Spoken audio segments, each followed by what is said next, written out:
Seth, let's bring your voice in here. Can you start maybe by explaining just a little bit about how the Board of Waterworks got interested in this new enterprise and why? Why is the board interested? Why are you interested? The reason the Board of Waterworks is involved, we are the community's utility. And I think one of the best things about the job that I have is I get to look out of my window every single day.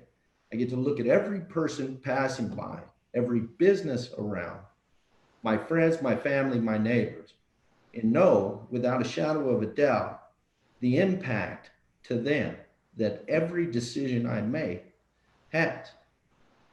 And so for us, with as a Board of Waterworks, to have the mission to provide this community with the lowest possible, with the highest quality water at the lowest possible cost. And for us and myself, we've intervened in every rate case Black Hills has had for the last 10 years. And I myself have intimate knowledge of the inner workings and the finances, and to know some of those things, and for our organization not to step up and tell the community, yes, if you want change, if you want to do this, we'll lead the way, would quite frankly, in our opinion, be unconscionable. Well, you know, Seth, you hear these grave discussions of the economic damage that's been caused by Black Hills rate structures, but I think a lot of our listeners, our viewers tonight, have this question in their minds. You know, this idea about the new public power utility, it's really only going to save us 10 to 15%, according to the EES feasibility study. And that could be, that could take 5 to 8 years in order to accomplish those kinds of savings. And in 10 years, we're going to be done with this franchise agreement anyway. So is it even worth it? Is 10 to 15% savings actually even worth it for us to go through with this exercise now rather than waiting until the end of the franchise agreement? David, I'm going to answer that because it's kind of a two-part question. Yeah. So I'm going to answer the part about the franchise agreement and waiting 10 years first. And I've had that question a number of times. And people say, well, look, the franchise expires in 10 years. Why not just wait? Well, just because the franchise agreement expires doesn't mean anything changes. Black Hills still owns the assets. We would still have to go through the same process. All we would accomplish by waiting until the original franchise agreement ends is putting everything off another 10 years. To answer your second question about is 10 to 15% worth it? Absolutely. I understand that most residential customers look at that and they may say, hey, you know, my average bill is $150, $130 a month, you know, 10%, $13 to $15 a month, big deal. But, you know, as Terry and Daneya were talking about, large industrial companies in this community that bring those good jobs. When we're looking to attract those, the electric bills are not $130 and $150 a month. A 10% reduction for the Board of Waterworks means a $300,000 savings each year. That translates into lower rates for water.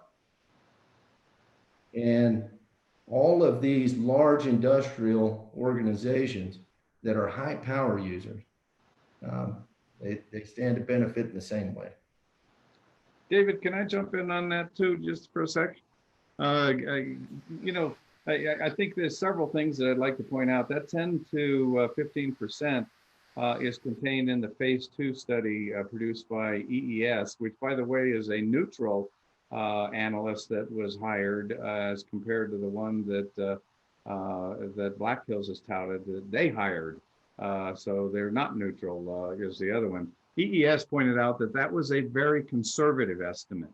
And there's a lot of assumptions in there that they went ahead and fudged on the high side in order to basically say, what is the most conservative statement that they can make, and they came up with a 10 to 15% there. The guess is that in all likelihood it would be higher than that. The second thing is I hear all of these arguments that are thrown out by Black Hills and the opposition, this group that's so-called Pueblo Cares.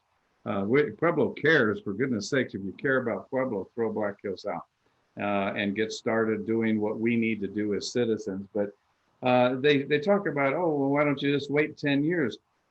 Even if it's 10% savings, if that's your paycheck and you got a chance of growing your paycheck for 10% over a 10-year period, are you going to say, gosh, no, let's go ahead and wait for 10 years. I'm okay putting that off for 10 years. No, that's ridiculous. And all it does is it drives us into the hole even deeper than where we already are. And I guess the final point I wanted to say is the testimony that we've received throughout in the conversation that occurred last week with some of our manufacturers pointed out, well, that's the average of 10 to 15% that can be saved across the community. What's the impact on the businesses, the large businesses that Seth was just talking about? And we heard testimony that, gosh, that can be anywhere from a 40% difference to a 77% difference of what they're paying up and down the Front Range. Anything that we can do to start shrinking that difference between what a business pays in our town compared to the other towns and get closer to a comparative of what Board of Waterworks is already doing with water.